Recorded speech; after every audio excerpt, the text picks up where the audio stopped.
Well, good morning, everyone. It's my job to give the 30,000-foot view of hematopoietic stem cell transplantation in the U.S. For my disclosures. Okay. Much of the data that I will present today, in fact, all of the data I will present today, was provided by a unique organization, the Center for International Blood and Marrow Transplant Research. This is a research affiliation of the Medical College of Wisconsin and the National Marrow Donor Program, Be the Match. It was established in 1972 and has been collecting data on use and outcomes of HCT since then. It's been funded by NIH and HRSA for much of its existence, and it is a multifaceted research program, but of importance to this discussion. It has a large outcomes registry that captures data on virtually all of the allergenic HCTs and greater than 90% of the autologous HCTs in the US. Let's start by emphasizing again what we're talking about. We're talking about hematopoietic stem cell transplantation. It's an intensive therapy used primarily for blood cancers, as well as a variety of other uncommon bone marrow failure and immune deficiency disorders. The procedure, generally speaking, involves administration of high doses of cytotoxic and/or immune suppressive therapy, followed by infusion of blood stem cells to restore hematopoiesis that has been destroyed either by the primary disease and/or the pre-transplant therapy, which is given at high myeloablative or marrow-killing doses in an effort to cure underlying malignancy. In the case of allogeneic transplants, where we use another person's cells, they can also provide a potent immune-mediated graft versus tumor effect. This is the spectrum of diseases considered where HCT is considered a standard of care: leukemias, lymphomas, myelodysplastic syndromes, plasma cell disorders like multiple myeloma, and a few uncommon pediatric solid tumors. There's a wide variety of non-malignant diseases where hematopoietic stem cell transplantation supplies organ replacement, just like solid organ transplantation, but these are very rare, and more than 90% of transplants are done to treat malignant disorders.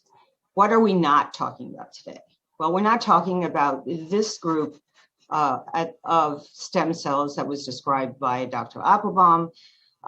We're also not talking about some other uncommon uses of hematopoietic stem cells that are being explored, such as immune modulation to facilitate kidney and other solid organ transplants, or gene therapy for congenital diseases.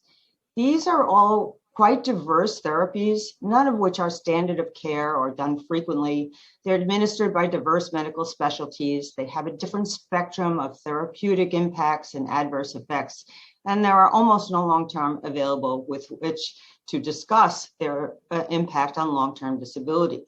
And the type and extent of those disabilities are most likely going to be different from those seen after HCT, as we're going to discuss it today, and from each other.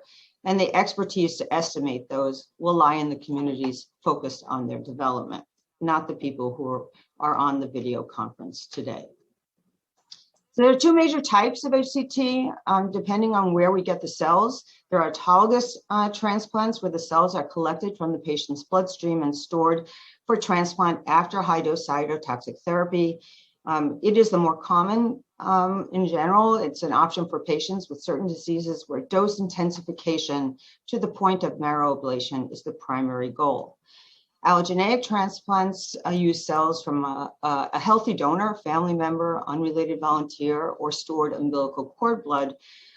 In addition to restoring hematopoiesis, it has the potential for potent immune-mediated anti-cancer effects, which are really key to its efficacy in leukemia.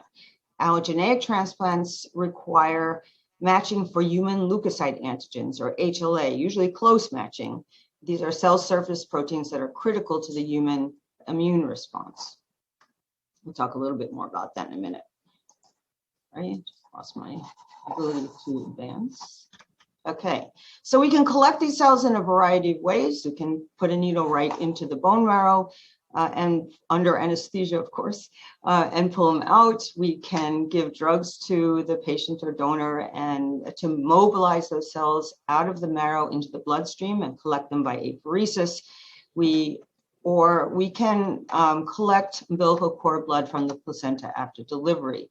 Umbilical cord blood just naturally has a very high concentration of blood stem cells, and so is a good source, although the total volume of cord blood is small, so the cell doses with that approach are generally lower. It tends to be used more in children. What about HLA and allergenic transplants? Well, we get half of our HLA type from our mother and half from our father, and any individual sibling has a 1 in 4 chance of having inherited the same 2 sets or haplotypes. Given current family size in the US, only 30% of patients will have an HLA matched family member. And when Fred and I started out way long ago, these were the only people who got transplant. But that situation has changed. Now, when you go outside the family, there are hundreds of thousands of different HLA haplotypes, and you need a very large donor pool to be able to have a chance of finding a matched donor. But there is a large donor pool and a fairly efficient international system for getting cells from one place to another. There are almost 40,000 unrelated volunteers on these donor registries and more than 800,000 cord blood units stored. However, even with all of those, the chance of finding a matched unrelated donor is only about 80%, and this is data from the National Merit Donor Program, Be the Match, 80% for Caucasians and 30% for African Americans. So the ability to offer transplant to everyone who needs it has really depended and is now possible on the ability to successfully use donors that have some degree of HLA mismatch, whether they are unrelated donors, related donors, or umbilical cord blood units. And really, in today's day and age, the lack of a donor should not be a reason for patients not to get an allogeneic transplant if one is indicated. This slide from the CIBMTR shows the annual number of HCT recipients in the US by transplant type. You can ignore this little blip here. This was transient enthusiasm for use of autologous transplants for common solid tumors like breast cancer, which waned after some negative randomized trials. But that said, there's been steady growth in the field over the past 30 years, with some leveling off recently. But I have to say that much of the growth in the past 2 decades has come from our ability to do these procedures in patients who are older. When I started out, we didn't do anyone over 40.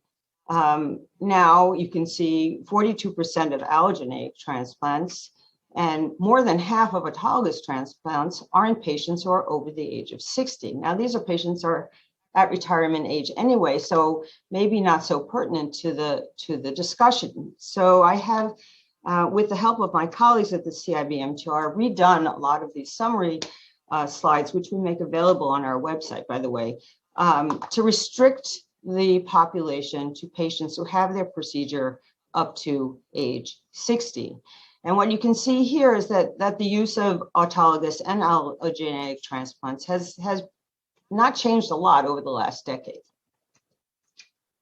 These are the indications for those transplants, of which there are between 5,000 and 6,000 of each a year. For autologous transplants, the main indications are multiple myeloma, non-Hodgkin's, and Hodgkin's lymphoma. For allogeneic transplants, acute myeloid and acute lymphoblastic leukemia, and myelodysplasia. We look at some of these trends by disease. We look at AML, it's pretty stable in all age ranges. If we look at ALL, though, we do see an increasing use in adults over the last decade. If we look at autologous transplants, use in lymphoma has been pretty stable. Use in myeloma was steadily increasing until the last few years. Let's go to survival. This says all allo transplant recipients, all indications split by children and adults. There's really not a lot of difference by decade after age 20, so I've tried to keep the slides simple. What you can see is that about a little over 20% of patients will die in the first year after an allo transplant and another 10% afterwards. And children do better than adults. by about 10%, 10 to 15%. Remember, most of these transplants are for hematologic malignancies, and although this is an efficacious treatment compared to non-transplant therapy in many cases, about 30% of patients will relapse or progress in the first 2 years. Graft versus host disease is a major complication of transplantation. It's sort of the opposite of rejection. It's immune cells in the graft recognizing the recipient cells as foreign and initiating tissue injury, particularly of the skin, gut, and liver. Acute GVHD is an important early cause of mortality. Chronic GVHD, an important cause of both late mortality and morbidity. Both occur in between 30 and 40% of patients. Overall survival after autologous transplants is more than 90% at 1 year and almost 90% at 2 years. Relapse and progression rates are between 10 and 20%, but what this slide doesn't, 10 and 30%, what this slide doesn't show is that the risk of progression persists after auto transplants, and about 40% of patients who get an auto transplant will have recurrence of their underlying malignancy or require ongoing maintenance therapy for their malignancy. So a summary of the numbers: 11 to 12,000 transplants yearly in patients younger than 60 years, about 20% of allo, and fewer than 10% of auto recipients will die in the first year, another 10% in the second. About 20% will relapse in the first year, another 5% in the second year. About 30% of allo transplant recipients will develop significant chronic GVHD, with some having significant and prolonged morbidity. The trajectory of survivors will be outlined in more detail by Dr. Lee, and I want to just take the last few minutes of my presentation to have some consideration of how these numbers might change over the next 5 years. The first thing to understand is that HCT today is currently underused. I'm just going to show you an example in AML, but I could show this slide for just about any indication with very similar conclusions. About 25 to 35% of patients with acute myeloid leukemia will get a transplant. Now, not everyone needs a transplant. We've made some, but there's been very little change in this. And while not everybody needs a transplant, this is probably only about half the number that we should be doing, even making conservative assumptions about who could benefit and what is feasible. There are many barriers to transplantation.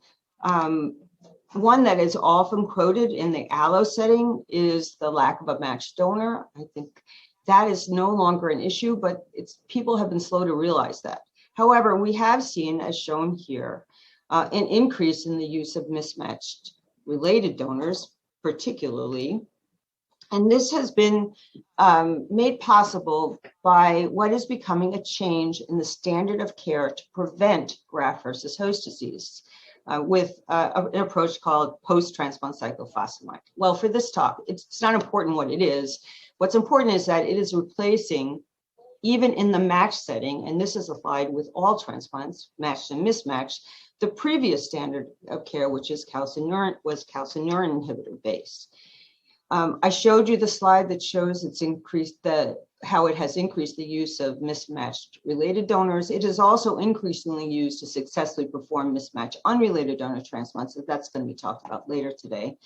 Another important part of this new standard of care is that compared to calcineurin inhibitors, it is associated with lower rates of chronic GVHD, which may in fact have impact on long-term disability. The other thing to consider is that survival after transplants continues to improve, as is shown here. That's good, of course, but it does mean increasing prevalence of people who have transplant in their past and some lingering potential functional disability. This shows the same slide in MDS. Very important study that I think, though, is going to really increase the use of transplants for MDS is a recent study showing improved survival with transplant versus non-transplant approaches, and actually without an impairment of quality of life compared to non-transplant therapy. We see similar improvements in survival after autologous transplants for diffuse large B-cell lymphoma and myeloma. On the other hand, there is an increasing array of alternative. I don't like to use competitive because it's not a competition. We just want patients to get better.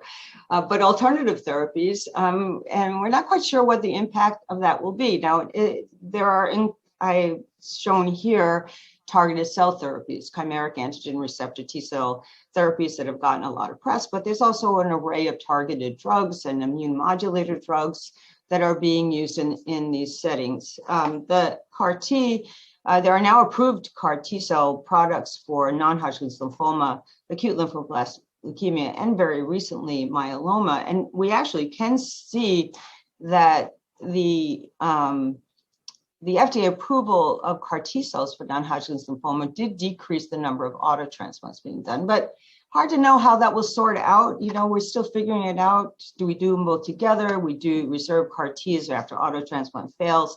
A little hard to see how that's going to go in the next few years. So in summary, transplant's an effective therapy for patients with a wide range of hematologic disorders, primarily blood cancers. Survival rates are increasing, but mortality and morbidity from the procedure and recurrence of the underlying disease are still substantial. And recent developments may increase use in some diseases, decrease use in others, and certainly affect the prevalence of some post-transplant complications. Thank you.